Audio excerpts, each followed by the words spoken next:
Mas tumindi ang tensyon sa politika matapos ulit banatan ni dating Pangulong Rodrigo Duterte ang kasalukuyang administrasyon sa isang indignation rally sa Cebu.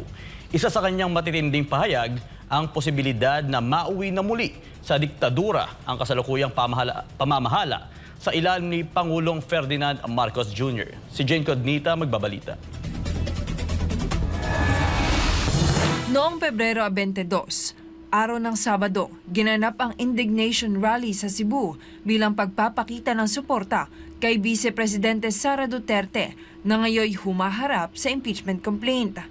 Sa naturang pagtitipon, muling binanatan ni dating Pangulong Rodrigo Duterte ang kasalukuyang administrasyon. Partikular niyang pinuna si Pangulong Ferdinand Marcos Jr. kasabay ng matitindi niyang pahayag tungkol sa direksyon ng pamahalaan. Isa sa maanghang na pahayag ni dating Pangulong Duterte ang banta ng diktadura, lalo na sa gitna ng kasalukuyang tensyon sa politika. Sinang-ayunan naman ito ng Geopolitical and Economic Risk Consultant na si Professor Mario Ferdinand Ayano Pasion. Sabi niya, ang issue ng charter change ay maring isang dahilan kung bakit nagbitiw ng ganoong pahayag si Duterte. We cannot discount that possibility, kasi although maring hindi outright dictatorship, there may be after this 19th Congress, during the 20th Congress, there might be a charter change, babaguhin yung constitution. Maaring gawin tayong uli na French style parliamentary system katulad nung sa father niya, yung French style parliamentary system.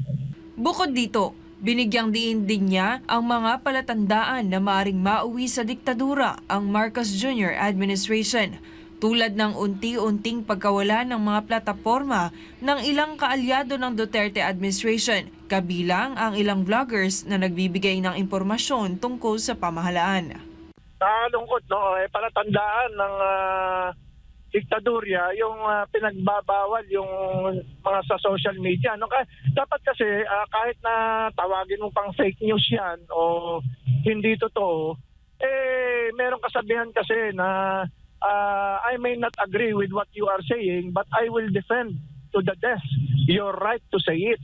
Dapat yan ang tunay na demokrasya, na pabayaan mo na may sufficient intelligence naman siguro ang Filipino people na hindi natin kinakailangan magbawal o mag-censor. Samantala, binatikos din ni Pasion ang Administrasyong Marcos Jr., lalo na ang lineup nitong alyansa para sa bagong Pilipinas. Medyo may question yung mga iba dyan, palagay ko pinagsawaan na ng mga tao, hindi na tayo babanggit ng pangalan kasi nung senador sila, wala naman silang ginawang batas, kumbaga sa binutas lang yung upuan, mambubutas sila, hindi sila mambabatas.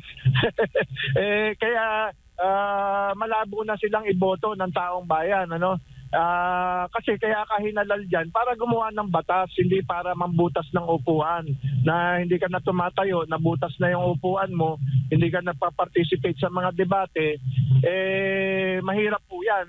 Ito si Jane Codnita, inyong citizen correspondent tagulat para sa Diyos at sa Pilipinas nating mahal.